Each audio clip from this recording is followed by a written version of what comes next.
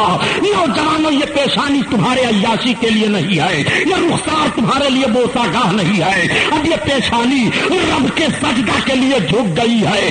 ایسے سچے دل سے وہ عورت تائبہ ہوتی ہے کہ اللہ کے نیک بندیوں میں اس کا شمار ہونے لگتا ہے۔ تنہا الفحشاء والمنکر، بے شک نماز تمام بےحیائیوں اور برائیوں سے روک دیتی ہے۔ یہ نماز ہے، نماز پڑھو تو دیکھو کیسے مالدار ہو جاتے ہو، نماز پڑھو تو دیکھو کیسی برکتیں نازل ہوتی ہیں، نماز پڑھو تو دیکھو تمہارا گھر تم پر کیسے کشادہ ہو جاتا ہے، نماز پڑھو تو تمہارے اندر کیسے امن و امان کی برکتیں آتی ہیں۔ تمہاری مسجدیں جلائی جا رہی ہیں، مسجدیں پھونکی جا رہی ہیں۔ میرے دوستوں، مسلمانوں، نوجوانوں، بوڑھوں، میں آپ سے عرض کرنا چاہتا ہوں اب کون وقت آئے گا سجدہ کرنے کے لیے، اب کون وقت آئے گا نماز پڑھنے کے لیے۔ اگر ایسی لاپرواہی میں موت واقع ہو گئی تو بتاؤ تمہارا حال قبر میں کیا ہوگا، اور حشر میں تم نماز کے تعلق سے جواب کیا دو گے؟ اس لیے تم رب کے بندے ہو، رب نے تم پر یہ عبادت فرض کی ہے، اس لیے ہر مسلمان عاقل بالغ پر نماز فرض ہے۔ ان الصلاۃ تنہا عن الفحشاء والمنکر۔ انشاءاللہ بیان باقی ہے، وقت تمام ہوا۔ سفینہ چاہیے اس بحر بے کراں کے لیے، یہ محفل نور زندہ باد، پائندہ باد۔ السلام علیکم۔